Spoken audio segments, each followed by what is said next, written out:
Traffic stops were the worst part of night patrol. 2:47 in the morning, highway empty except for scattered semis and this Aston Martin doing 90 in a 65. I hit the lights, watched the sleek black car slow and pull onto the shoulder with the kind of precision that told me the driver wasn't drunk, just reckless. I approached the vehicle, hand instinctively near my service weapon. Standard procedure. 3 years on the force taught me that nothing about a traffic stop was ever truly standard. The window rolled down before I reached it. A man sat behind the wheel, and my first thought was that he looked like he'd stepped out of a magazine spread. Dark hair, perfectly styled even at this ungodly hour. Sharp jawline. Suit that probably cost more than my monthly salary. His hands rested on the steering wheel. Visible.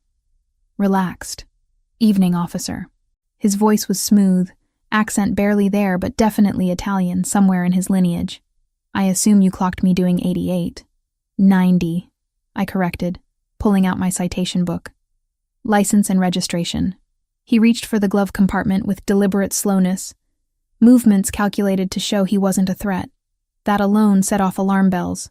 Normal people fumbled, got nervous, made excuses. This man acted like getting pulled over was a minor inconvenience. I don't have either on me, he said, still wearing that slight smile. Cars registered to my company, left my wallet at the office. I studied him more carefully. Mid-30s maybe, eyes an unusual shade of brown that caught the beam of my flashlight. A thin scar cut through his right eyebrow, barely visible unless you were looking for it. Step out of the vehicle, sir. He complied without argument, unfolding from the driver's seat to reveal he was tall, at least 6'2" or 6'3". The suit fit him like it was made specifically for his frame. Because it probably was. Name? I asked, running through the standard questions while my partner Jenkins ran the plates from our cruiser. Luca Ricchetti. Something about the way he said it made me pause. Like he expected me to recognize it. I didn't. You know why I stopped you, Mr. Ricchetti? I have several theories, he said. And there was amusement in his tone that irritated me. But I suspect excessive velocity is the official reason. Jenkins appeared beside me, slightly out of breath. Vehicles registered to Ricchetti Imports. Everything checks out. No license, no registration on his person, I told Jenkins. We're bringing him in for processing. For the first time, Ricchetti's expression shifted. Not to concern, but something closer to interest. Is that really necessary? I can have my assistant bring the documents to the station within the hour. Turn around, hands behind your back. He did, still wearing that infuriating half-smile. As I secured the handcuffs, he leaned slightly closer, voice dropping to barely above a whisper but still audible. I want you to be mine. My hands froze for a second. Excuse me? You heard me, Officer Morgan. His eyes had dropped to my nameplate. I want you to be mine. Heat rushed to my face, equal parts anger and something I refused to name. You're under arrest for driving without proper documentation and reckless driving. You have the right to remain silent, and I suggest you use it. Jenkins took his other arm, shooting me a confused look. We led Ricchetti to the cruiser, and I was hyper-aware of every eye in the vicinity watching. A truck driver had pulled over to watch the scene. Someone across the highway had their phone out, probably recording. Perfect. Just perfect. At the station, processing took all of 20 minutes. Ricchetti sat in the holding area looking completely at ease, like he spent every Tuesday night in police custody. He answered every question with polite accuracy, never losing that calm demeanor. Captain Reed emerged from her office, took one look at him, and her expression went carefully neutral. That was my second warning sign. Reed had been on the force for 23 years. Nothing rattled her. Officer Morgan, Jenkins, my office, now. We left Ricchetti with Officer Davis and followed Reed into her cramped office. She closed the door with more force than necessary. Do you know who that is? She asked without preamble. Luca Ricchetti, I said. Owns an import company, drives too fast, and has boundary issues. Reed's jaw tightened. Let him post bail. Get him out of here. Captain, he was doing 90 without documentation. I don't care if he was doing 120 while juggling chainsaws. Process the citation and let him go. Jenkins and I exchanged glances. Reed wasn't the type to let anyone slide, regardless of money or connections. Is there something we should know? I asked carefully. Just do it. And Morgan, stay away from him. That's an order, not a suggestion. 30 minutes later, a lawyer in a suit that probably cost more than my car showed up. Bail was posted. Richetti walked out of holding looking exactly as composed as when he'd walked in. He paused at the front desk where I was finishing paperwork. Thank you for your service, Officer Morgan. I'm sure we'll see each other again soon. I sincerely doubt that, Mr. Richetti. That smile again, the one that made my stomach do something complicated. We'll see. He left. I went home. Took a shower hot enough to scald away the memory of his voice in my ear. That ridiculous statement that still echoed in my head. I want you to be mine. Who said things like that? To a cop? While being arrested? Sleep came eventually, restless and thin. My phone buzzed around noon. I'd pulled a double and was finally off rotation for 36 hours. The text from Jenkins simply said, "Check the department group chat." I opened it to find controlled chaos. Someone had posted a video link. I clicked it, stomach already sinking. The video was grainy, shot from across the highway but clear enough. Me approaching the Aston Martin. Me cuffing Richetti. The angle didn't capture audio, thank God, but the comments underneath were already speculating about who he was, what he'd done. One comment caught my eye. That's Luca Richetti. My cousin works port security, says he basically runs half the docks. I was about to close the app when my doorbell rang. I wasn't expecting anyone. Through the peephole, I saw a delivery man holding an enormous bouquet of white roses. At least 3 dozen, arranged with the kind of artistry that screamed expensive. I opened the door. I think you have the wrong address. Olivia Morgan? He checked his tablet. That's me, but I didn't order. Delivery for you, ma'am. Sign here. I signed because what else was I going to do? And took the flowers inside. They smelled incredible, filled my small apartment with their fragrance. The card was simple, cream-colored cardstock with elegant handwriting. Thank you for your courtesy, Officer Morgan. L.R. I should have thrown them out. Should have reported it as harassment or intimidation or whatever the correct protocol was. Instead, I put them in water and stared at them for way too long, trying to figure out why my hands were shaking. Captain Reed's office smelled like burnt coffee and old case files. She'd called me in first thing when I reported for my next shift, her expression more serious than I'd seen in months. Close the door, Morgan. I did, settling into the worn chair across from her desk. Through the window behind her, I could see the bullpen, other officers starting their day with the usual chaos of shift change. Reed pulled a folder from her drawer and dropped it on the desk between us. Luca Richetti, age 34, born in Naples, moved to the States when he was 8. Runs Richetti Imports, legitimate on paper. In reality, he's the head of one of the most powerful organized crime families on the East Coast. My stomach dropped. You're saying he's Mafia? Yes.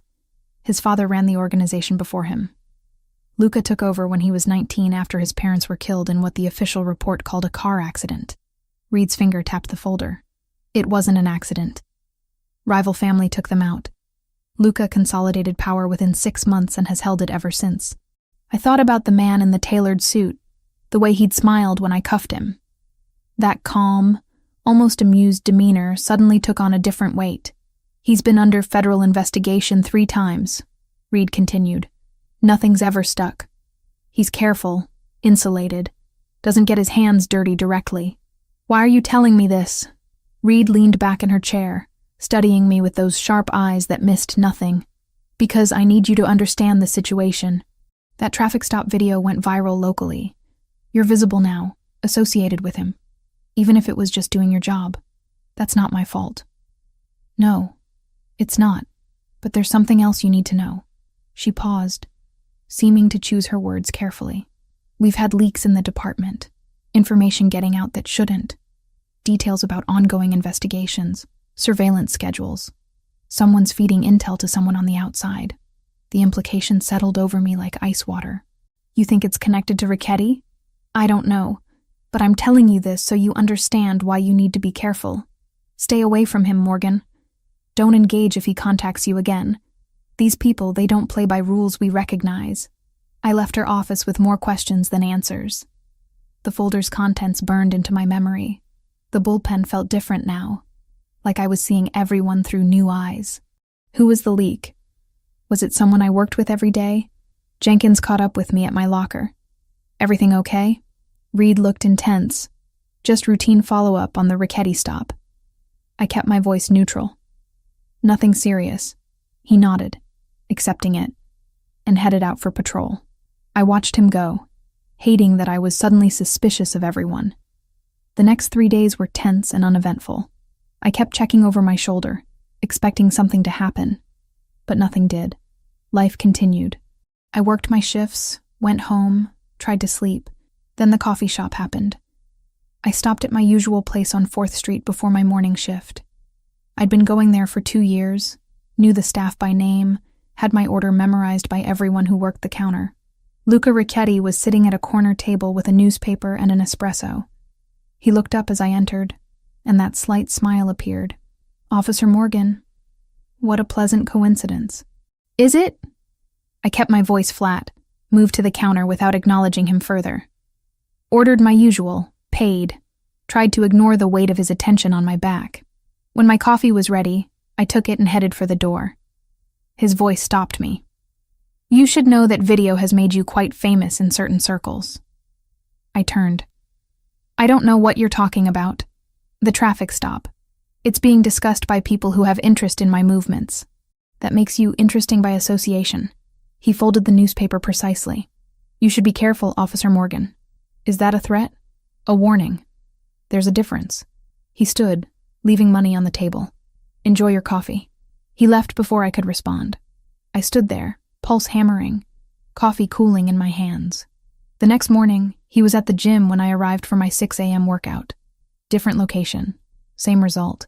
He was on the rowing machine, barely breaking a sweat, and nodded politely when he saw me. I left without exercising. The day after, I saw his Aston Martin parked outside the grocery store I used.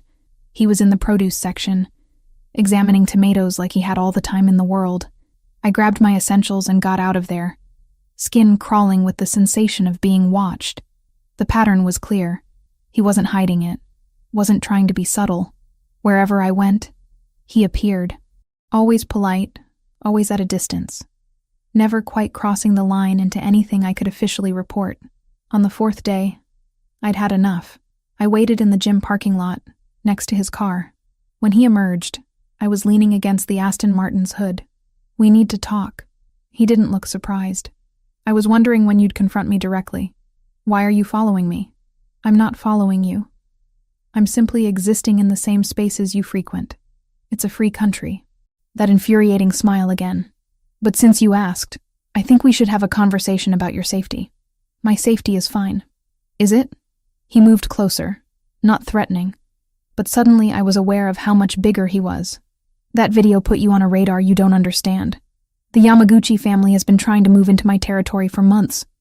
They've been escalating, using violence, targeting civilian connections. I'm not your connection. I arrested you. They don't see it that way. They see a beautiful police officer who got my attention, who I sent flowers to, who I spoke to in a very specific way while being handcuffed. His eyes held mine. They see leverage. My mouth went dry. You're saying I'm in danger because of you? I'm saying you were put in danger the moment that video went online. Not by me, by circumstance.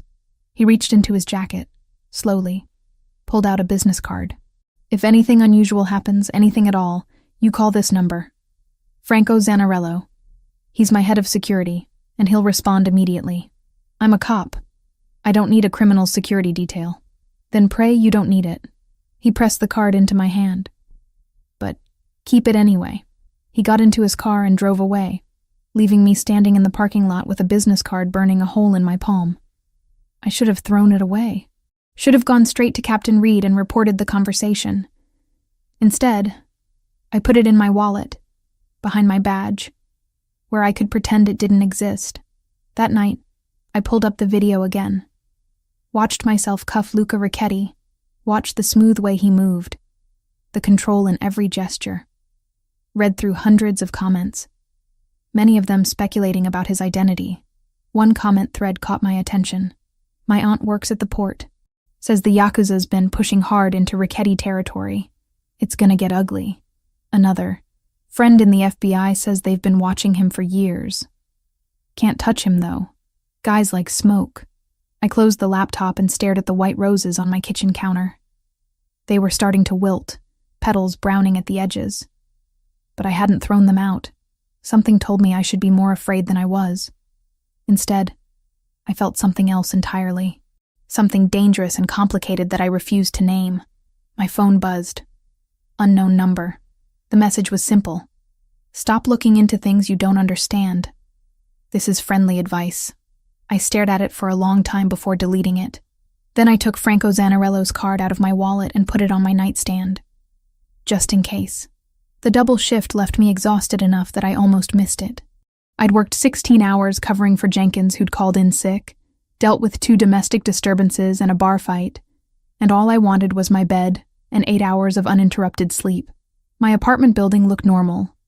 Same cracked concrete steps, same flickering light in the hallway that the landlord kept promising to fix. I climbed to the 3rd floor, keys already in hand, and stopped dead when I saw my door. It was closed, but wrong. The frame was splintered near the lock, paint chipped away where someone had forced entry. Fresh damage, recent enough that I could smell the wood dust. Training kicked in. I dropped my bag, drew my service weapon, and radioed for backup. Then I waited, pulse thundering in my ears, every nerve on high alert. It took 8 minutes for the first unit to arrive. 8 minutes of standing in that hallway, weapon trained on my own door, imagining what I might find inside. Officer Davis arrived first, followed quickly by 2 more units. We cleared the apartment room by room, corners and closets, every space someone could hide. Empty. Whoever had been here was long gone. But they'd left their mark. My living room was destroyed. Couch cushions slashed open, stuffing everywhere. Books pulled from shelves and scattered across the floor. Kitchen cabinets hung open, contents dumped out. In my bedroom, drawers had been yanked out and upended, clothes thrown everywhere. What they hadn't taken was almost more disturbing than what they had. My laptop sat untouched on the coffee table. My grandmother's jewelry, the only valuable things I owned, remained in the box on my dresser. The $70 in my nightstand drawer was still there. This wasn't a robbery. Davis moved through the rooms, documenting everything with his camera. Looks like they were searching for something specific. Any idea what? I shook my head, but my attention was caught by something else.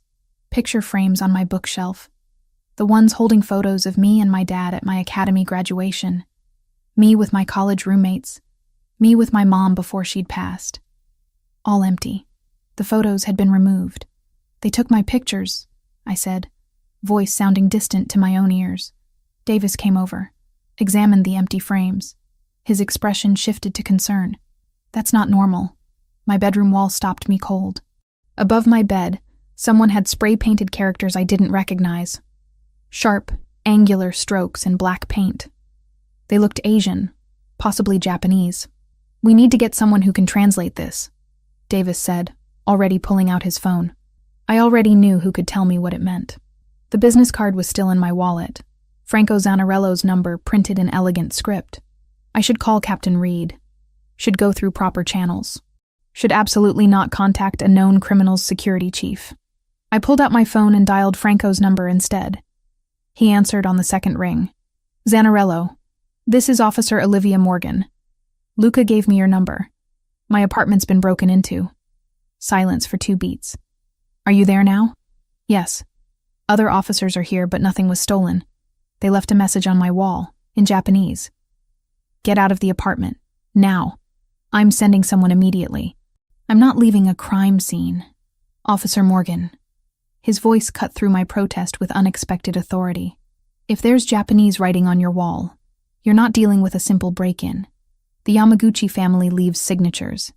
You need to leave that apartment right now, and you need to do it before anyone else sees that message." Something in his tone made my blood run cold. "What does it say?" "I'll be there in 10 minutes. Don't let anyone photograph that wall."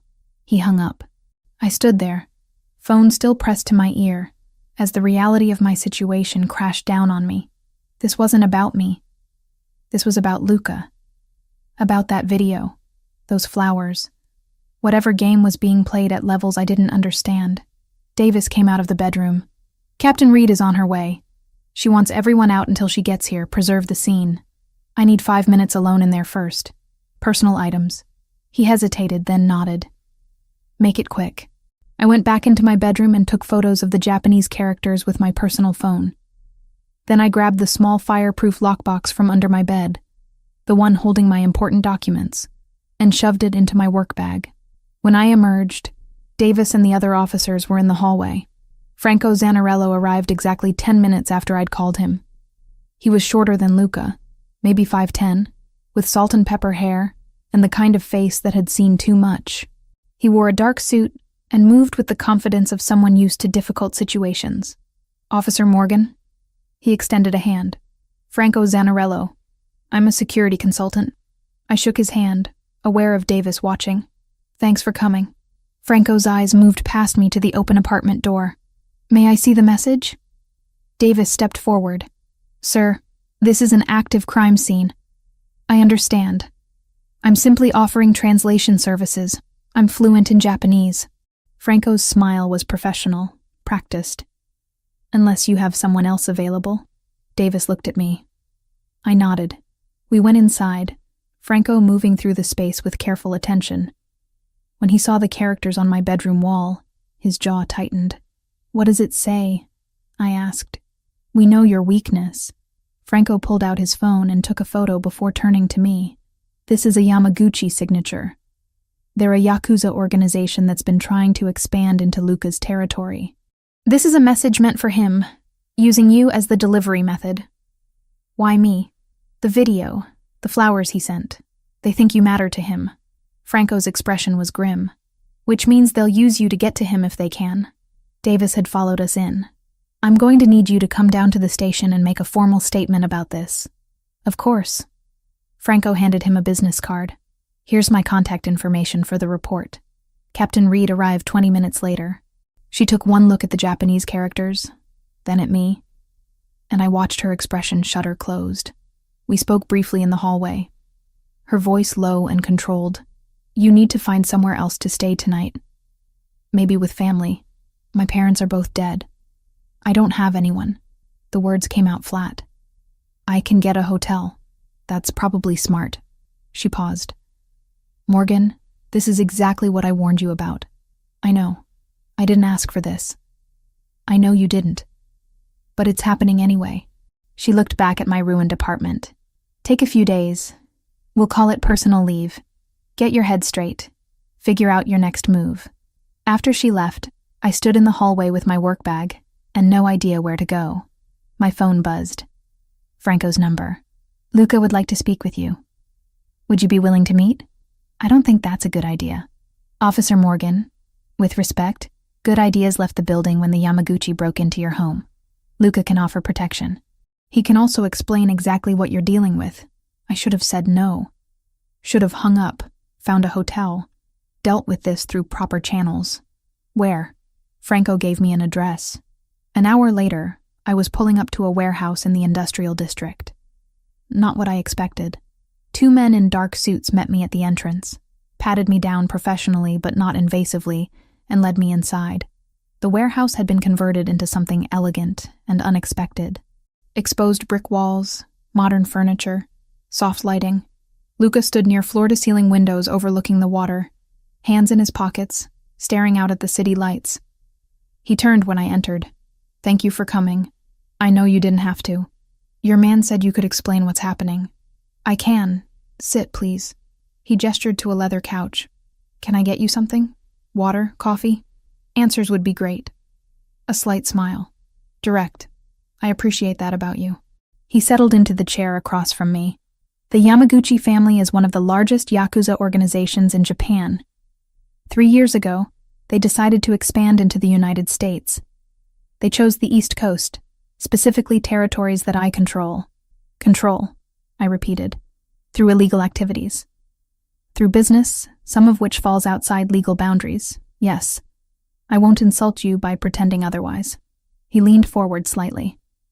They've been pushing aggressively, targeting my legitimate operations, disrupting supply chains, using violence against associates. 2 months ago, they killed 3 men who worked for me, not criminals, dock workers with families. I thought about my empty picture frames. And I'm caught in this because of a traffic stop? Because of a video that showed me speaking to you in a way that suggested interest? Because I sent you flowers, which confirmed that interest? The Yamaguchi see weakness in attachment, in caring about anything beyond power. His eyes held mine. They think you're my weakness now. They'll try to use you to hurt me. I'm not your weakness. I barely know you. That won't matter to them. The perception is what's dangerous.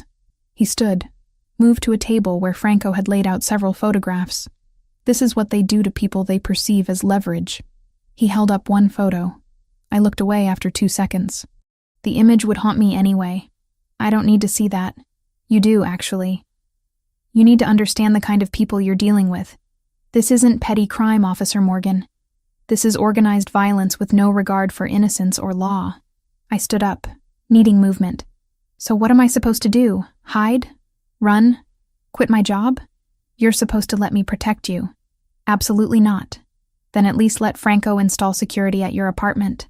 Cameras, reinforced locks, a panic system linked directly to my people. Your people are criminals. My people are effective. His voice sharpened with frustration. Your police department can't protect you from this. They don't have the resources or the understanding of how the Yamaguchi operate. I do. We stared at each other across the room. He was right. And I hated that he was right. Enhanced security only, I finally said. No guards, no surveillance detail, no further contact between us. You keep your distance, I keep mine, and eventually they'll lose interest. You don't know them like I do. Then I'll learn fast. Franco appeared in the doorway. I can have a team at her apartment within the hour, full installation by morning. Luca looked at me. That acceptable? I nodded. 2 days later, when I felt brave enough, Luca showed up at my door himself. It was late, past 11, and I'd been staring at my freshly painted bedroom wall for an hour. Franco's team had removed the Japanese characters, patched the damage, made everything look normal again. But I couldn't unsee those words. The knock was soft. I checked the new security monitor, another addition from Franco's team, and saw Luca standing in my hallway holding takeout bags. Against every instinct screaming at me to leave the door closed, I opened it. I brought dinner, he said. I thought you might not have had time to eat properly. The smell of garlic and tomato hit me, and my stomach reminded me I'd survived on coffee and protein bars all day. I stepped aside to let him in. He set the bags on my kitchen counter, moving with the same careful grace I'd noticed that first night. Italian, I hope that's acceptable. Why are you really here? Because 2 days ago, you experienced something traumatic, and I'm partially responsible for that. Because I wanted to check on you personally. He started unpacking containers. And because I think we should talk, really talk, about what happened to me when I was 19. About what it's like to live in this world. About why I do what I do. I sat down at the counter. He served food onto plates, found forks in my drawer without asking where things were, and sat across from me. My father was a good man, he began. Hard, but fair. He ran his organization like a business, avoided unnecessary violence, took care of people. When I was 19, the Rossi family decided they wanted our territory. They killed both my parents on a Sunday afternoon. Car bomb. I was supposed to be in that car too, but I'd stayed late at the warehouse. I listened. Food forgotten. I had a choice. Walk away, let the family fall apart, start over somewhere clean, or take control, become exactly what my father had been. His fingers traced the rim of his water glass. I chose the latter. Not because I wanted power, but because 30 families depended on the organization for their livelihood. Because walking away would have meant more bloodshed as everyone fought over the vacuum. You could have gone to the police. The police couldn't prove anything. The Rossi family was very careful. And by the time I'd consolidated power, I was too deep to extract myself without massive casualties. He met my eyes. I'm not asking for forgiveness or understanding. I'm just explaining how a 19-year-old kid becomes a 34-year-old criminal, because I think you deserve to know who sent you flowers. We talked until after 2 a.m, about his parents, about my father who died responding to a domestic violence call when I was 15, about the choices that shape us, the paths we can't walk back from, the weight of responsibility neither of us had asked for.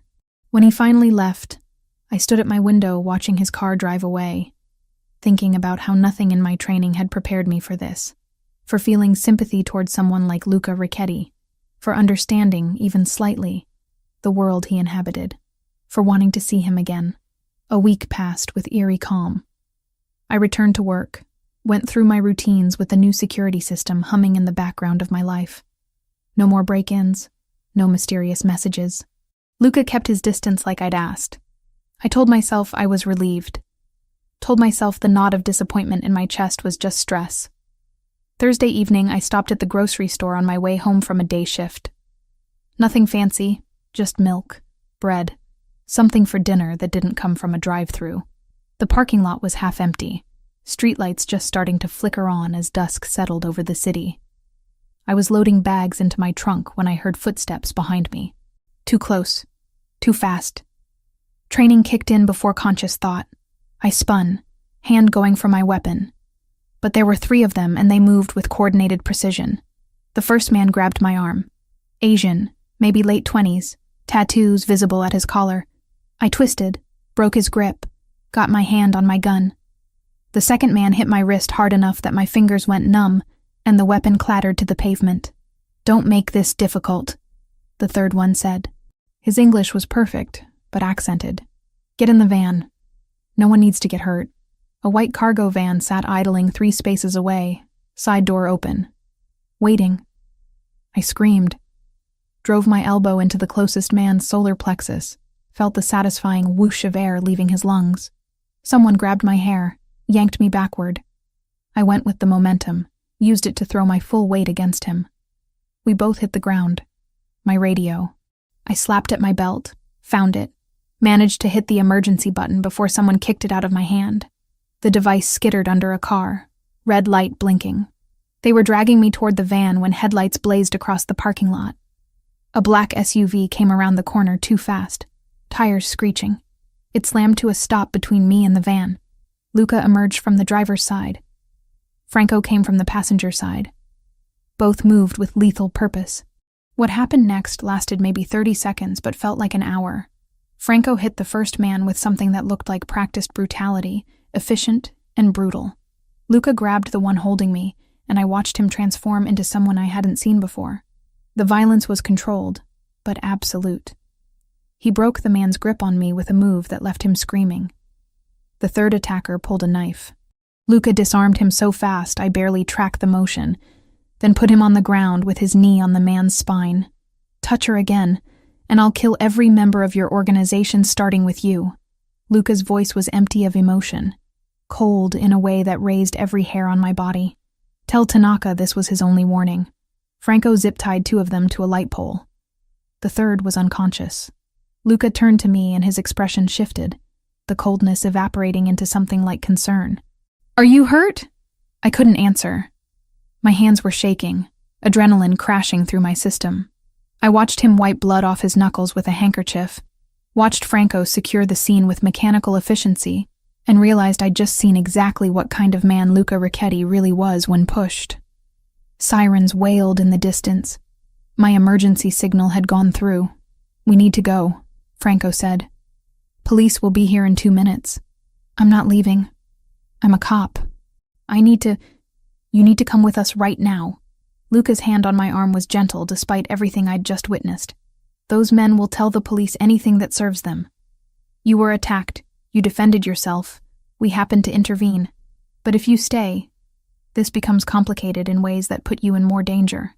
"Luca," Franco's voice held warning. 60 seconds. Please." Luca's eyes held mine. "Trust me for the next hour. After that, you can call whoever you want, report whatever you need to. But right now, I need to get you somewhere safe. I should have stayed. Should have waited for backup, filed reports, done everything by the book. Instead, I got into his SUV. He drove fast, but not recklessly, taking turns that suggested he knew exactly where he was going. Franco sat in the back, on his phone, speaking in rapid Italian. My police radio sat on my belt, silent now, probably being discussed by every unit in the vicinity. Where are we going? My property. It's secure. Luca's knuckles were white on the steering wheel. I'm sorry. I had people watching, but they moved faster than we anticipated. You had people watching me? Yes. I told you I would protect you. He glanced over. Are you injured? Did they hurt you? Bruises. Nothing serious. I pressed my palms against my thighs to stop them shaking. How did you know to come? My people saw them setting up. Called it in. Franco and I were 15 minutes away. We got lucky. Lucky. I'd just been almost kidnapped in broad daylight. Had watched Luca break someone's arm without hesitation. And we were calling it lucky. The property was 30 minutes outside the city, hidden behind gates and walls that screamed private. The house itself was unexpected. Modern architecture, clean lines, floor-to-ceiling windows overlooking manicured grounds. Not the Gothic mansion I'd imagined. Inside was even more surprising. Minimalist furniture, expensive but understated. Art on the walls that looked original. Everything carefully curated, but somehow still feeling lived in. Franco disappeared down a hallway after a brief conversation in Italian with Luca. We were alone in a living room that probably cost more than my annual salary. Sit, Luca said, guiding me to a leather couch. I'm going to get the first aid kit. I don't need... Your arm is bleeding. I looked down. He was right. One of them must have caught me with the knife. A shallow cut through my sleeve. I hadn't even felt it happen. Luca returned with a kit that would put a small hospital to shame. He sat beside me, rolled up my sleeve with careful hands, cleaned the wound with efficiency that spoke of experience. His touch was surprisingly gentle. This is going to hurt, he warned before applying antiseptic. It did. I hissed through my teeth but didn't pull away. He worked in silence, bandaging the cut with practiced precision. You've done this before, I observed. Yes. Occupational hazard in my line of work. He finished, sat back. That should hold until you can get it properly looked at. I can't believe you had people following me. I can't believe you're surprised. He stood, moved to a cabinet, and poured amber liquid into 2 glasses. After what happened to your apartment, did you really think I'd leave you unprotected? I didn't ask for protection. You didn't need to. He handed me 1 glass. Whiskey. It'll help with the shock. I took it. Sipped. It burned going down, smooth and expensive. We sat in silence for a moment. The weight of what had just happened settling over us. What I did to those men, Luca said finally. That's who I am when violence becomes necessary. I wanted you to see it eventually, but not like this. You were terrifying. Yes. No denial, no apology. That's the point. In my world, the appearance of capability prevents most fights before they start. But when they start anyway, you finish them decisively. I thought about the man screaming, the cold way Luca had delivered his threat. You meant it. About killing them. Every word. He met my eyes. Does that frighten you? It should. But does it? I wanted to say yes. Wanted to be horrified, to call for backup, to run from this man and everything he represented. Instead, I kept seeing him appear in that parking lot, the way he'd positioned himself between me and danger without hesitation. I'm questioning my judgment, I admitted. That's probably wise. A slight smile, almost sad. I'm not a good man, Olivia. I've done things that would horrify you if you knew the details. But I keep my word, and I protect what's mine. I'm not yours. Aren't you? He leaned forward, close enough that I could smell cedar and something darker. Every time I close my eyes, I see you standing on that highway, chin up, refusing to be intimidated. Every conversation we've had has made me want more. You're in my head in ways I haven't allowed anyone to be in 15 years. My breath caught. Luca, I know. You're a cop. I'm everything you're supposed to stand against. It's impossible and inappropriate and probably dangerous for both of us. His hand came up, fingers brushing my jaw so gently it was almost imaginary. But tell me you don't feel this too. I should have pulled away. Should have said something professional, something that established boundaries. Instead, I leaned into his touch, just slightly, and watched his eyes darken. The moment stretched, fragile and charged. Then his phone rang, shattering it. He pulled back, checked the screen, answered. Yes? Listened. Understood. Keep them there. He hung up, expression shifting to business. The police found the men in the parking lot. One of them is talking, claiming you attacked them unprovoked. That's insane. It's strategy. They'll try to discredit you, make you seem unstable or corrupt. He stood. You need to get ahead of this. Call your captain, explain what happened, get on record first. He was right. I pulled out my phone, saw 17 missed calls from the department, called Captain Reed directly. She answered immediately. Morgan, where the hell are you? I'm safe. I'll explain everything, but you need to know what really happened tonight. I told her. All of it, leaving out only the location where I was now. She listened in silence until I finished. Come in tomorrow morning. First thing. We'll sort this out. Her voice softened slightly. I'm glad you're okay. But Morgan, you're getting pulled into something way over your head. I know. After I hung up, Luca gestured to the hallway. Guest rooms are upstairs. You should stay here tonight. Franco's already arranged for clothes and anything else you might need. I should go home. Your home has been compromised once already. Here, you're safe. His expression was earnest. Please, let me have this much peace of mind. I was too exhausted to argue, too shaken to drive, too confused about everything I was feeling to trust my own judgment. One night, I agreed. Then I figure out what happens next. One night, he echoed, but something in his tone suggested he knew that one night was already more than either of us could take back. Captain Reed's office felt smaller than usual, the walls pressing in as she paced behind her desk. I'd been sitting there for 20 minutes while she read through my written statement for the third time. Let me make sure I understand this correctly. She set the papers down with deliberate care. You were attacked in a grocery store parking lot by 3 men with apparent Yakuza connections. Luca Ricchetti and his associate happened to intervene. You then left the scene before backup arrived and spent the night at Ricchetti's property. That's accurate, yes. Morgan. She rubbed her temples. Do you have any idea how this looks? I was almost kidnapped. I defended myself. Civilians helped. I reported it immediately to you. Civilians. She laughed without humor. The head of an organized crime family isn't a civilian. He's a criminal. And you spending the night at his estate raises questions I can't answer for internal affairs. My stomach dropped. IA is involved? The men you fought are claiming you initiated the attack, that they were simply in the parking lot when you assaulted them without provocation. They're saying Ricchetti's men joined in to protect you because you're involved with him. That's completely false. I know that. You know that. But the optics are terrible. Reed sat down heavily. I have to put you on administrative leave, Morgan. Effective immediately. It's not a punishment, it's protocol while we sort through this mess. Captain, please. It's already decided. Turn in your badge and weapon. Take 2 weeks minimum. We'll reassess after Internal Affairs completes their review. Her expression softened slightly. I believe you. But I need you away from this situation before it gets worse. I left the station feeling hollow. My badge and gun sat in Reed's desk drawer. 27 years old, and my career was potentially circling the drain because I'd done nothing wrong, except exist in the same orbit as Luca Ricchetti. My phone rang as I reached my car. Unknown number. Officer Morgan?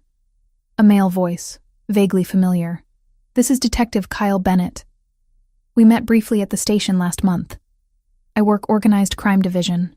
I remember. What can I do for you? I heard about what happened last night. I wanted to check in. See if you're okay. He paused. Also wanted to ask if you've been staying at the same address. For report purposes. Something felt off about the question. I'm staying with friends temporarily. Why? Just updating our files. The Yamaguchi situation is active. We want to make sure we can reach you if needed. Another pause. Are you staying at Ricchetti's property? Warning bells went off. Why would you assume that? Just asking. Word travels fast in our division. His tone was casual, but the question wasn't. Listen, if you need anything, or if you want to talk about what you've observed around Ricchetti, my door's open. Sometimes civilians get caught up in situations they don't fully understand. I appreciate the concern, detective, but I'm handling it. I hung up, skin crawling. Something about that conversation felt wrong. The way he'd asked specifically about Luca's property. The casual probe about what I'd observed. 2 days dragged by. I stayed at my apartment despite Franco's warnings, but I was hypervigilant. Every sound was a threat. Every car that drove past was suspicious. I wasn't sleeping, barely eating, jumping at shadows. On the 3rd day, I gave up and went back to the station to collect some personal items from my locker. The building felt alien now, like I was visiting somewhere I no longer belonged. Officers I'd worked with for 3 years suddenly found reasons to be elsewhere when I appeared. I was leaving through the side entrance when I noticed Detective Bennett in the parking lot, standing beside his car, phone pressed to his ear. Something about his posture made me pause in the doorway, out of sight. No, she's not staying there anymore. Back at her apartment. His voice carried across the pavement. I confirmed it this morning. Yes, the one on Oak Street. Pause. I don't know her schedule. I'll find out. Ice flooded my veins. I pulled back into the building, heart hammering. He was feeding information about me to someone. Someone who wanted to know my location, my routine, the leak Reed had mentioned. It was Bennett. I needed to tell someone, but who? Reed was already dealing with IA breathing down her neck. And I had no proof beyond overhearing half a conversation. My phone buzzed. Franco. Officer Morgan, I need you to listen carefully. We have intelligence that suggests another attempt will be made on you. Soon, possibly within the next 48 hours. How do you know this? We have sources inside the Yamaguchi organization. They're planning something bigger this time. More public. Meant to send a message to Luca. I thought about Bennett in the parking lot, confirming my location. I think there's a leak in my department. Someone's feeding them information about me. Silence for 3 seconds. That would explain how they knew your schedule at the grocery store. Can you identify who? Detective Kyle Bennett, Organized Crime Division. I just overheard him on the phone confirming where I'm staying. Get somewhere public immediately. Stay visible. I'm sending a car to your location. Franco's voice was tense. Don't go home. Don't go anywhere isolated. Understood? Understood. I drove to a busy cafe downtown, one with cameras and crowds. Ordered coffee I didn't drink and sat near the window where I could watch the street. 30 minutes passed. An hour. My phone rang. Captain Reed. Morgan, where are you right now? Downtown. Why? There's been an incident at the precinct. Shots fired in the parking lot. Multiple casualties. Her voice was strained. I need you to stay wherever you are. Do not come here. What happened?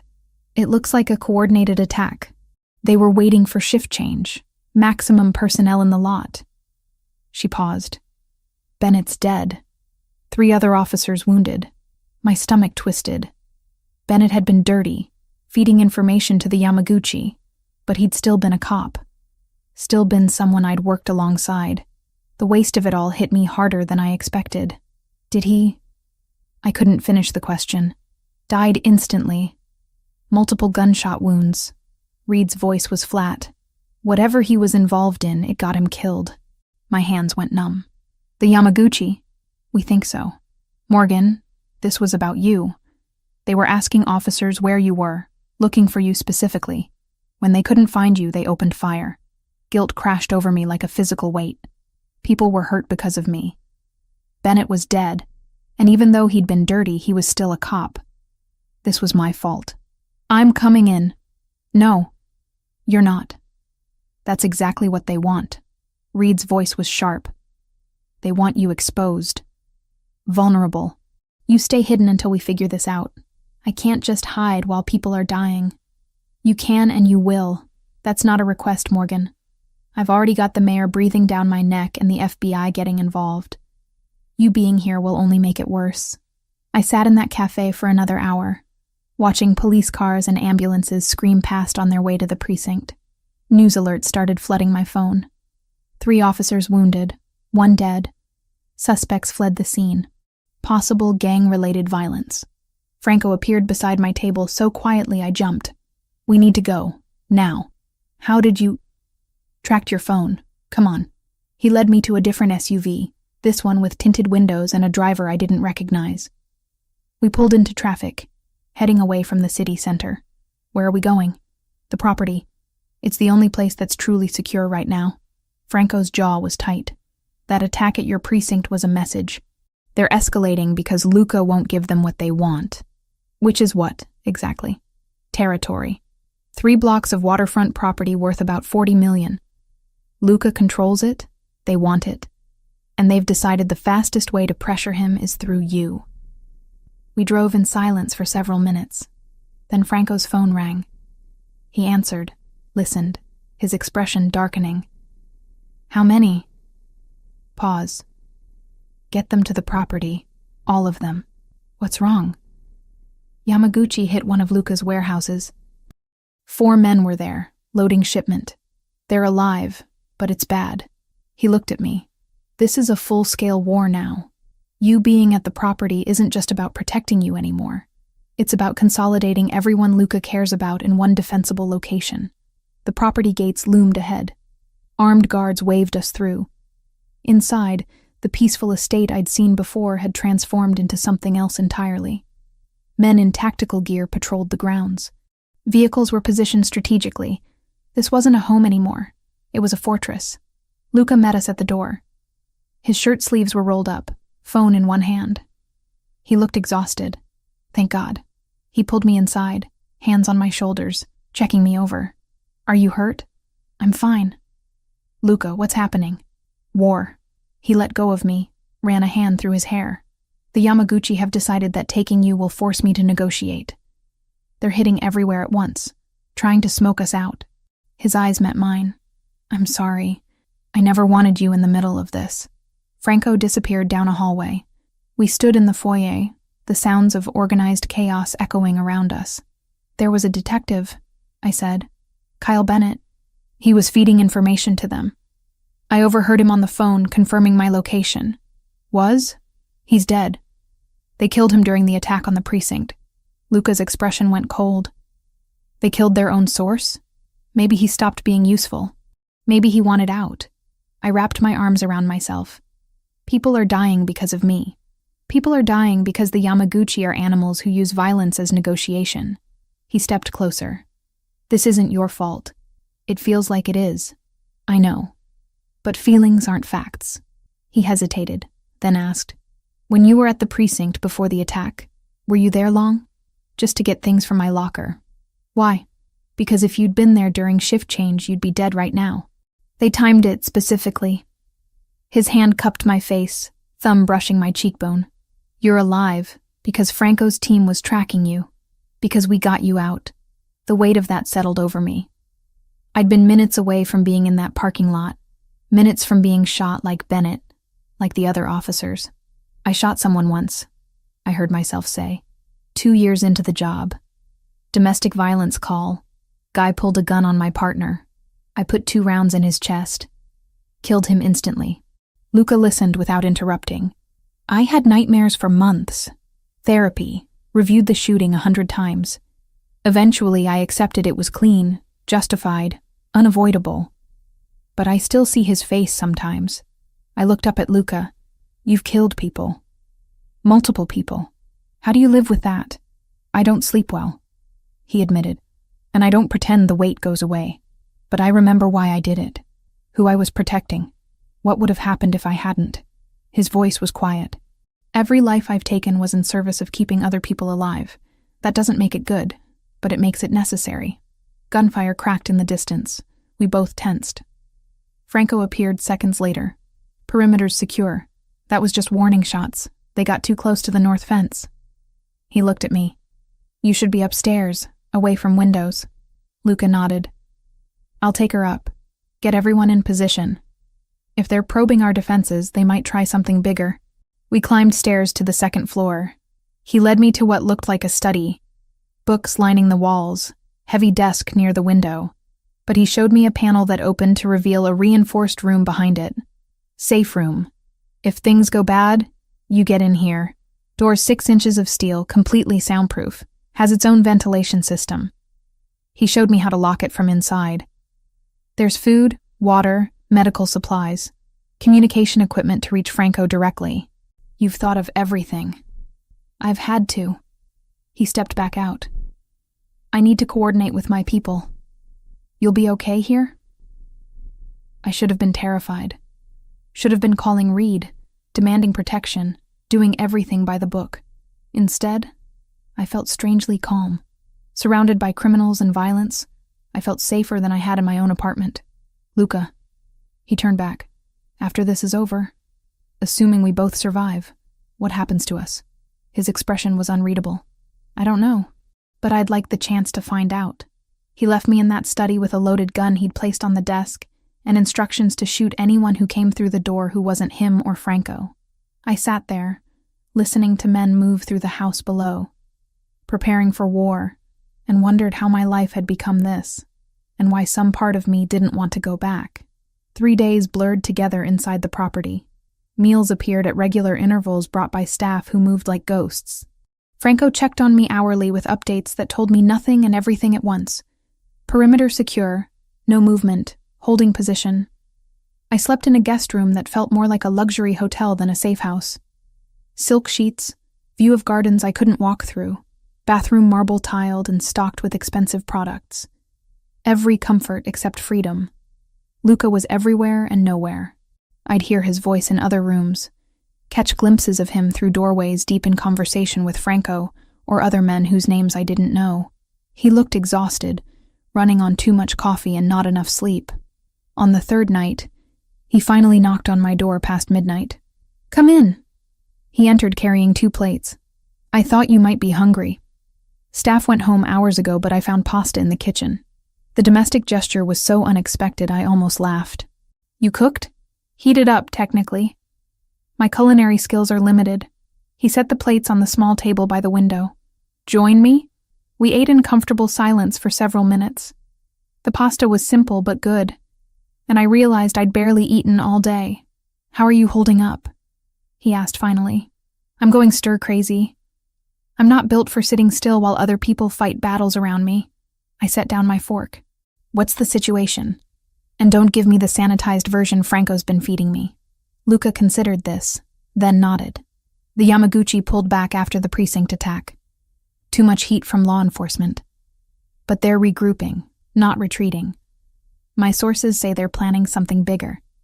A final push to force me into giving them what they want. The waterfront property. Yes, 40 million in real estate. But more importantly, it's strategic. Control those docks, and you control shipping routes up and down the coast. He pushed food around his plate. I've been negotiating with intermediaries, trying to find a solution that doesn't end with more bodies. What kind of solution? A meeting, face-to-face with their leadership, mediated by a neutral third party. We hash out territory division, establish clear boundaries, end this before it spirals further. My stomach tightened. That sounds like a trap. It probably is. His voice was matter-of-fact. But it's also the only way forward. I can't keep living like this, Olivia. My people can't. And neither can you. When? 2 days. They're still finalizing the location. He met my eyes. If something happens to me at that meeting, Franco has instructions. He'll make sure you're protected, get you relocated if necessary. Don't talk like that. I need to be realistic. The Yamaguchi don't negotiate in good faith. There's a very real chance I won't walk out of that room. He leaned forward, which is why I need to say something now, while I still can. My heart hammered against my ribs. I've spent 15 years keeping everyone at arm's length. Relationships were leverage, attachments were weakness. I built walls around myself that I thought were impenetrable. His hand reached across the table, fingers brushing mine. Then you arrested me, and those walls started cracking. Luca, let me finish. Please. His thumb traced circles on my wrist. Every conversation we've had, every moment you've been in the same room, I felt something I convinced myself I was incapable of feeling. You make me want to be different, better, to find a way out of this life that doesn't end with me in a grave before 40. I should have pulled away, should have reminded him of all the reasons this was impossible. Instead, I turned my hand over, lacing our fingers together. I became a cop because I wanted to fix things, to make the world safer, more just. Black and white morality. I laughed softly. Then I met you, and suddenly everything's gray. I should despise everything you represent. Instead, I see a man who's trying to protect people the only way he knows how. That's generous. It's the truth. At least my truth. I squeezed his hand. I'm terrified of what I feel for you. It goes against everything I believe in, everything I've worked for. But it's there anyway, and I'm tired of pretending it isn't. He stood, pulled me up with him. We were inches apart, his free hand coming up to cup my face. If I kiss you right now, there's no taking it back. No pretending this is just circumstance or proximity. I know. You're sure? Instead of answering, I closed the distance. The kiss was gentle at first, almost tentative. Then his arm wrapped around my waist, pulling me closer. And the gentleness dissolved into something urgent and desperate, like we were both drowning and each other was air. When we finally broke apart, both breathing hard, he pressed his forehead to mine. Stay with me tonight. Not for anything except sleeping. I just want to know you're close. We ended up in his room down the hall. It was surprisingly simple compared to the rest of the house. King-sized bed, minimal furniture, walls painted soft gray. Personal in a way the guest spaces weren't. We lay on top of the covers, still fully clothed, face to face in the darkness. His fingers traced lazy patterns on my arm. Tell me something true, he said softly. Something you've never told anyone else. I thought about it. Sometimes I'm glad my dad died when I did. I was 15, still young enough that he's frozen in my memory as perfect. If he'd lived, I would have eventually seen his flaws, his mistakes, been disappointed by him. I paused. I feel guilty about that, like I'm not allowed to be grateful for tragedy. You're allowed to have complicated feelings about trauma. His voice was understanding. That doesn't make you a bad person. Your turn. Something true. He was quiet for so long I thought he wouldn't answer. I think about leaving constantly. Selling everything, walking away, starting over somewhere no one knows my name. But I'm afraid that wherever I go, I'll still be this person. That violence and control are too deeply woven into who I am to ever extract. You're more than what you've done. Maybe. Or maybe I'm exactly what I've done, and everything else is wishful thinking. He pulled me closer. But with you, I want to try. Want to believe I could be different. We fell asleep like that, tangled together. And for a few hours the war outside those walls didn't exist. Morning came too soon. I woke to find Luca already up, standing at the window in the soft light of dawn. He'd put on fresh clothes, looked like he'd showered. Coffee's on the nightstand, he said without turning. Franco's briefing is in an hour. The meeting's been confirmed for tomorrow afternoon. I sat up, reaching for the coffee. It was surprisingly good. Where? Abandoned warehouse on the waterfront. Neutral territory. Supposedly swept for weapons and surveillance. He finally turned to face me. I'm bringing Franco and 2 others. The Yamaguchi are bringing the same. Everyone goes through metal detectors before entering. That doesn't make me feel better. It shouldn't, but it's the best option we have. He crossed to the bed, sat on the edge. I need you to promise me something. What? If things go sideways tomorrow, if Franco tells you to run, you run. No arguments, no hesitation. You get out and you don't look back. Luca, promise me, Olivia. Please. I wanted to argue. Wanted to say I'd fight beside him, that I wouldn't abandon him. But I could see in his eyes how much he needed this reassurance. I promise. He kissed me then. Slow and thorough. Like he was memorizing the taste. When he pulled back, there was something fierce in his expression. This isn't goodbye. I'm coming back. But just in case, I need you to know that meeting you changed everything. Whatever happens tomorrow, I don't regret a single moment. Then make sure you survive to have a lot more moments. He smiled, but it didn't reach his eyes. I'll do my best. The rest of the day moved with painful slowness. Luca was in meetings constantly, planning, strategizing. Franco gave me a brief tutorial on the safe room's communication systems, showed me how to access emergency funds if I needed to disappear. Everyone was preparing for the worst while hoping for the best. Evening found me in the kitchen attempting to make coffee and failing miserably at the complicated machine. Luca appeared behind me, reached around to adjust settings, and suddenly it was working. "You make terrible coffee," I observed. "I have many flaws." He wrapped his arms around my waist, chin resting on my shoulder. "That's definitely one of them. What are the others?" "Stubbornness, control issues, tendency to solve problems with violence first and questions later." He paused. "Falling for a cop who arrested me, which might be the biggest flaw of all." I turned in his arms. "Or the smartest thing you've ever done. We'll see." He kissed my forehead. "Tomorrow, after the meeting, assuming everything goes according to plan, I want to take you somewhere. Just us, no guards, no war. Somewhere normal." "Where?" "There's a stretch of beach about an hour north. Private, quiet. I bought the land years ago thinking I might build something there someday." His thumb brushed my cheekbone. "I want to walk on that beach with you and pretend we're just two people figuring out if this could work." "I'd like that." We spent that night together again, but this time it was different. More intense, more present. Like we were both acutely aware that tomorrow could shatter everything. We talked until the early hours, about everything and nothing, childhoods and dreams, fears and regrets. When exhaustion finally pulled us under, I lay in his arms thinking about impossible futures and dangerous presents, about the line I'd crossed by falling for him, and whether I could ever find my way back. I didn't want to. Luca insisted I stay at the property during the meeting. I argued for 20 minutes before Franco quietly reminded me that my presence would only complicate an already volatile situation.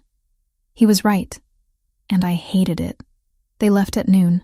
Luca paused at the door, kissed me once more like he was memorizing the feeling, then walked out without looking back. Franco followed with 2 men I recognized from the security detail. 4 against however many the Yamaguchi brought. The house felt empty after they left. Staff moved through rooms on silent feet, but the energy had changed. Everyone was waiting, tense, for news that might not come. I tried to distract myself, attempted to read, gave up after 3 pages, made coffee, poured it out untouched, paced the study until my legs ached, finally settled by the window, watching the driveway, phone clutched in my hand. An hour passed, then another. My mind created 1,000 scenarios, each worse than the last. Ambush, execution, betrayal. At hour 3, my phone rang. Franco. "It's happening. Not good." Then gunfire erupted through the speaker, and the line went dead. My heart stopped. I tried calling back. Nothing. Tried Luca's phone. Straight to voicemail. Tried Franco again. No answer. The security guard stationed outside my door knocked. "Miss Morgan, we have orders to move you to the safe room immediately." "What's happening?" "Unknown situation at the meeting location. Protocol is to secure you until we have more information."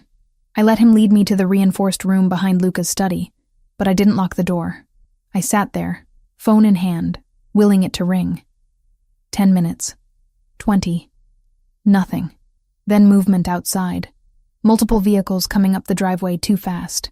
I ran to the window, saw Franco's SUV screech to a stop. Men poured out, and they were carrying someone. Luca.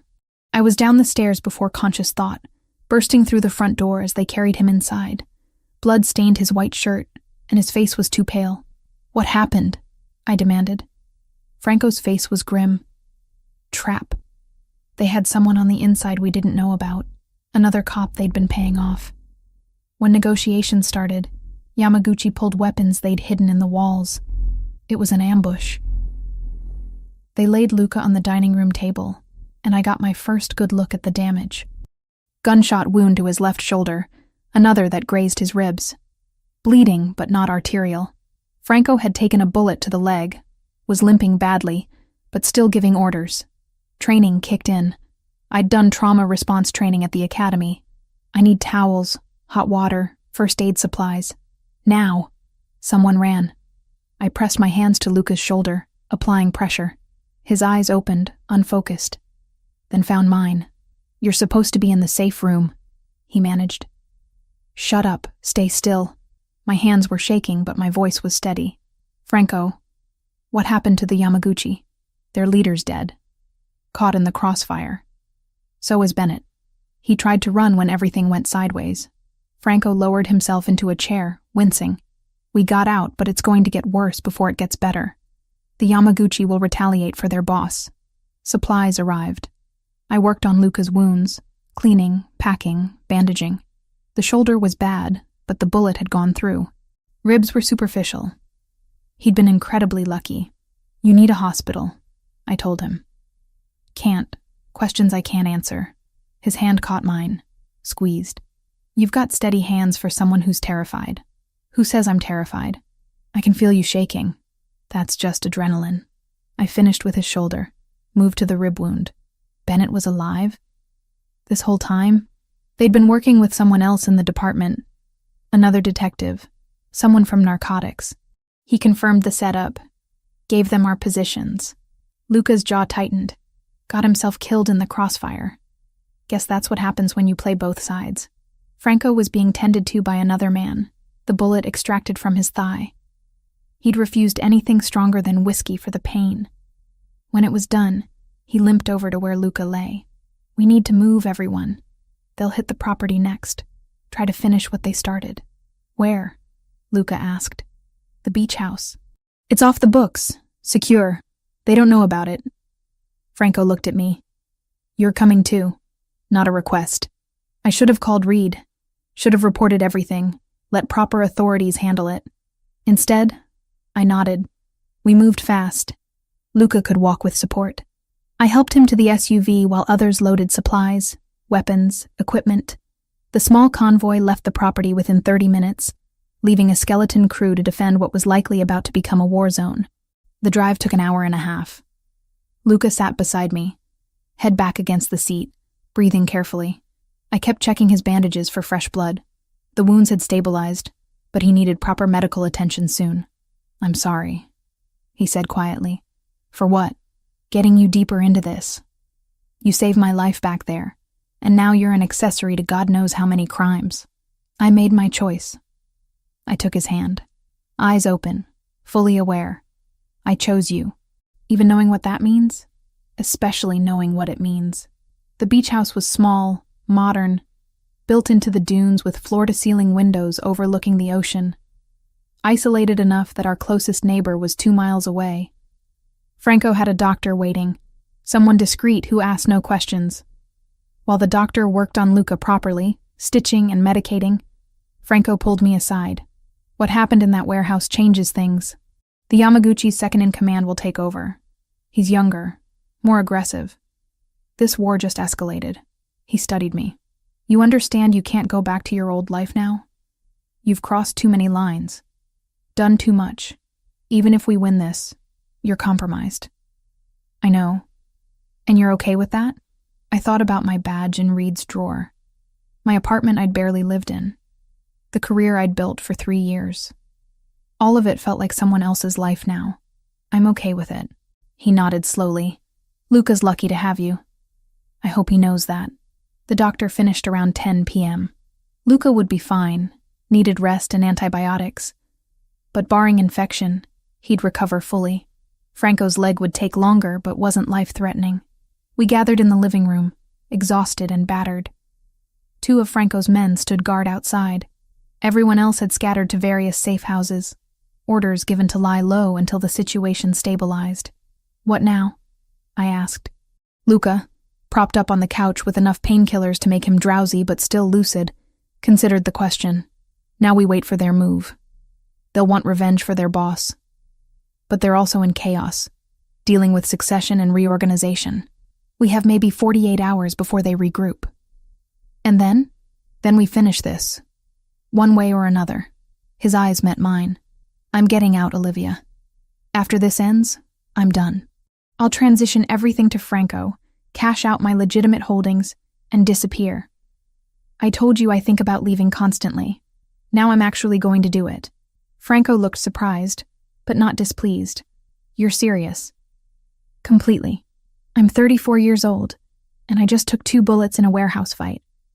I'm tired, Franco. Tired of violence. Tired of looking over my shoulder. Tired of being this person. He reached for my hand. I want that normal life. The beach walks and terrible coffee and waking up without wondering if today's the day someone finally kills me. What about the organization? It's yours if you want it. You've earned it 100 times over. I'll help with the transition, make sure everyone's taken care of, but then I'm out. We sat in silence. The sound of waves crashing against the shore filtering through the windows. The weight of everything that had happened, everything still to come, pressed down on all of us.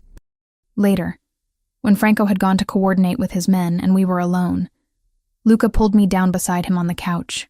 Are you sure about this? He asked. About me? About leaving everything behind? I've never been more sure of anything. I rested my head on his good shoulder. My whole life, I've done what was expected. Followed rules, pursued the right career, tried to be the daughter my parents would be proud of, but none of it felt like mine. It felt like wearing someone else's life. And this feels like yours? You feel like mine. I lifted my head to look at him. I don't know what comes next, or where we'll go, or how we'll build something new. But I know I want to try. With you. He kissed me softly. When this is over, we're going to walk on that beach I told you about. Just us, normal people, figuring out how to be together. I'm holding you to that. Outside, night had settled completely over the water. Inside, surrounded by guards and weapons, and the aftermath of violence, we held each other and pretended for a few hours that we were just 2 people falling in love, even though we both knew that the war wasn't over yet, that the Yamaguchi would come, that everything we wanted was still on the other side of survival. But for now, in this moment, we were alive, together, and that was enough. 3 months later, I stood in the kitchen of a modest beach house an hour north of the city, watching sunrise paint the Pacific Ocean in shades of amber and rose. The coffee maker gurgled beside me. Fancy Italian machine that Luca still couldn't operate despite my repeated attempts to teach him. So much had changed in 90 days. The war had ended 2 weeks after the warehouse ambush. The Yamaguchi's second in command, a pragmatist named Sato, had reached out through intermediaries. Both organizations were bleeding resources, losing people, attracting too much law enforcement attention. A territory split was negotiated. Luca kept his waterfront properties. They got shipping routes on the south side and 3 blocks of commercial real estate, an uneasy peace that had held because both sides were exhausted. True to his word, Luca had dismantled his empire with methodical precision. Franco took over day-to-day operations, slowly legitimizing what could be legitimized and cutting loose what couldn't. Luca sold off properties, transferred assets into trusts, set up pension funds for families who'd worked for his father. The transition took months of careful planning, but he'd done it. I'd submitted my resignation to the police department 6 weeks ago. Captain Reed had accepted it without surprise, her expression understanding when I met with her in a neutral location. We didn't discuss details. She didn't ask where I was going or who with. We both knew, and she'd chosen to let me walk away cleanly. No charges, no investigations into my actions during the Yamaguchi situation. A gift I hadn't expected but deeply appreciated. The Internal Affairs Review had concluded I'd acted appropriately given the circumstances. Self-defense against verified gang members. But everyone understood I couldn't return. Not after the choices I'd made. Not after crossing lines that couldn't be uncrossed. I'd processed the loss of my career in stages. Anger first, at the unfairness of it. Then grief for the life I'd planned, the future I'd imagined. Finally, acceptance. I'd chosen this path with open eyes. And while it hurt to leave police work behind, I didn't regret the reasons why. Luca had set me up as a security consultant for his legitimate businesses.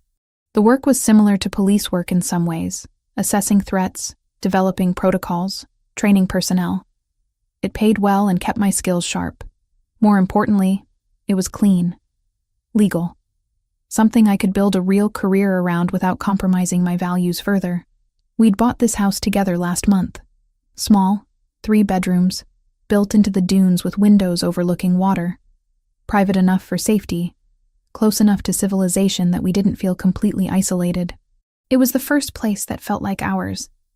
Not a safe house or temporary shelter, but an actual home. Footsteps behind me. Arms wrapped around my waist. Luca's chin resting on my shoulder. He'd healed well from his wounds. Scars remained. Thin lines across his ribs and shoulder, but no lasting damage. Franco had recovered too. Only a slight limp remaining on cold days. "You're up early," Luca murmured against my neck. Couldn't sleep. I leaned back into his warmth. Too much on my mind. "Want to talk about it?" I turned in his arms, nervous energy buzzing through me. I'd been holding this news for 2 days, waiting for the right moment. Sunrise in our kitchen felt right. "I have something to tell you." His expression shifted to concern. Should I be worried? No, but it's big. I took his hand, placed it on my stomach. "I'm pregnant." For 3 full seconds, he just stared at me. Then his face transformed into something I'd never seen before. Pure, uncomplicated joy mixed with wonder and a touch of fear. "You're sure?" Took 3 tests. All positive. I'm about 10 weeks along. I searched his face, trying to read his reaction beyond the initial surprise. "I know this isn't planned. We've only known each other 4 months. We're still figuring out how to be together, and everything's still uncertain." He kissed me, cutting off my nervous rambling. His hands cradled my face like I was something precious and fragile. When he pulled back, his eyes were suspiciously bright. "This is the best news you could have given me." Relief flooded through me so intensely my knees went weak. "Really? Because I spent the last 2 days convinced you'd think it was too soon, that we weren't ready." "It is too soon. We're absolutely not ready." He laughed, the sound full of genuine happiness. "But I don't care. A baby, Olivia. Our baby. This is everything I didn't know I wanted until right now." "You're not scared?" "Terrified," he admitted. "I have no idea how to be a father. My own died when I was 19, and before that he was teaching me how to run a criminal empire, not how to change diapers or go to parent-teacher conferences." His thumb brushed my cheekbone. "But I want this. Want to give our child the life I never had. Normal, safe, filled with choices instead of obligations." I pressed my forehead to his. "We're going to be terrible at this. Probably. But we'll be terrible together." He pulled back slightly. "Although we should probably get married before the baby comes. I'm traditional about some things. Did you just propose? That was definitely not a proper proposal." "I'll do better, I promise. With a ring and everything." He grinned. "But yes, eventually, I'm absolutely proposing. If you'll have me. Let me think about it." I pretended to consider. Reformed Mafia boss with terrible coffee skills and a tendency to solve problems with violence. What's not to love? "I'm working on the violence thing." "I know you are." I kissed him softly. "And yes, when you ask me properly, I'll say yes." We stood in our kitchen as morning light filled the space, holding each other. The future suddenly more real and tangible than it had been minutes before. Not the future I'd planned when I'd graduated from the police academy at 24, but maybe a better one. Franco arrived mid-morning for his weekly check-in. He'd been staying in the city, managing the transition while Luca and I built our new life at the beach. His leg had healed well, only bothering him when weather changed. He looked good, more relaxed than I'd ever seen him. "You both look disgustingly happy," he observed, accepting coffee from Luca. "What happened?" "We're having a baby," Luca announced, unable to contain his grin. Franco's eyebrows shot up. Then a slow smile spread across his usually serious face. "Congratulations, both of you. A baby. That's wonderful news. How are things in the city?" I asked, steering the conversation to business. "Stable. The Yamaguchi are keeping to their territory. We're keeping to ours. Most of our former operations are fully transitioned now. I've got legitimate business managers running the legal companies, and the less legal stuff is being phased out gradually." He pulled out a folder. "Which brings me to why I'm here. Final paperwork for you to sign, Luca. After this, you're officially out. Clean break." Luca took the folder, flipped through documents with practiced efficiency. "The pension arrangements for the families? All set. Everyone who worked for your father or directly for you gets monthly payments. Enough to live on comfortably, with increases built in for inflation. Franco sipped his coffee. You're leaving them better off than most bosses would. They were loyal for 2 decades, some of them for longer. It's the least I can do. Luca signed papers, passed them back. And you're sure you want to keep running things? I am, but I'm doing it differently.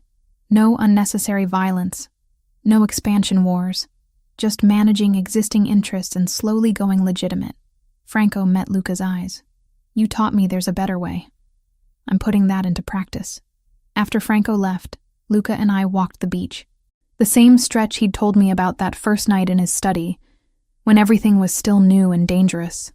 We'd walked it dozens of times now, but it never got old. Sand under our feet, salt air filling our lungs, waves providing constant background music. Do you miss it? I asked. The power, the respect, the adrenaline. He considered the question carefully. Sometimes I miss the certainty of it, knowing exactly who I was and what my role was. But no, I don't miss the violence or the constant vigilance or the weight of being responsible for so many lives. He squeezed my hand. This is better. This is real. Even the boring parts? Especially the boring parts. Grocery shopping and mortgage payments and trying to figure out why the dishwasher makes that weird noise. He pulled me closer. I spent 15 years living in high gear. I'm ready for mundane. We continued walking in comfortable silence. In the distance, a few other people walked dogs or jogged along the waterline. Normal people doing normal things. We were part of that now, or at least learning to be. I've been thinking about the baby, I said, about what kind of parents we want to be. And I want to be honest. Age appropriately, but honest. About who we were, what we did, why we made the choices we made. I watched a seagull dive for fish. I don't want to lie or pretend we were something we weren't. But I also want them to understand that people can change, that mistakes don't define you forever. That's fair. Luca was quiet for a moment. I want them to have choices I never had. To pursue whatever makes them happy, not what's expected or necessary. And I want them to be kind. That's more important than being powerful or successful, says the man who used to run a criminal empire. Exactly. I know what power costs. I'd rather our kid be a good person than a powerful one. We turned back toward the house. In a few hours, I had a doctor's appointment, the first official prenatal visit. Luca was coming with me, nervous and excited in equal measure. Normal couple things, except neither of us was particularly normal. That evening, we sat on our back deck watching sunset paint the sky. Luca had attempted dinner, pasta with sauce from a jar, basic but edible. We ate while stars appeared one by one overhead. I've been thinking about names, Luca said suddenly. It's a little early for that. I know, but if it's a boy, I'd like to name him after my father. Antonio, if you're okay with that. I thought about the man in old photos Luca had shown me. Serious face, kind eyes, dead because of the world he'd inhabited. I think that's beautiful. And if it's a girl, I was thinking about your mother. What was her name? Catherine. Catherine Ricchetti. He tested it out. I like it. We're not married yet. Might be Catherine Morgan Ricchetti. I smiled. Or something else entirely. We have 7 months to decide. 7 months. He pulled me against him. This time last year, I was planning territorial expansions and managing conflicts with 3 different organizations. If someone had told me that 12 months later I'd be sitting on a deck with a pregnant cop planning baby names, I would have thought they were insane. Life's funny that way. It is. He pressed a kiss to my temple. But I wouldn't change any of it. Not the traffic stop, not the warehouse fight, not the impossible choices. All of it led here, and here is exactly where I want to be. Later, lying in bed in our little house by the sea, I thought about the path that had brought us to this moment. From that highway at 2 a.m. to here. Every decision, every risk, every line crossed. None of it had been easy. Most of it had been terrifying. But Luca was right. This was exactly where I wanted to be. His arm tightened around me. What are you thinking about? How I arrested you 4 months ago and now we're having a baby. When you put it that way, it sounds completely insane. It is completely insane. I tilted my head to look at him, but it's our insane. And I wouldn't trade it for anything. He kissed me, slow and deep, and I tasted our future in it. Not perfect, not uncomplicated, but real and ours, and built on a foundation of choices we'd both made with open eyes. Outside, waves crashed against the shore in eternal rhythm. Inside, we held each other and dreamed about the life we were building, the baby who would arrive in 7 months, the wedding we'd plan eventually, the normal, boring, beautiful existence we'd fought so hard to claim. Morning would bring new challenges. Luca's coffee would still be terrible. I'd probably overcook breakfast while trying to read pregnancy books simultaneously. We'd argue about furniture for the nursery and whether we needed to move somewhere with better schools eventually. But tonight, in this moment, everything was perfect. And that was enough.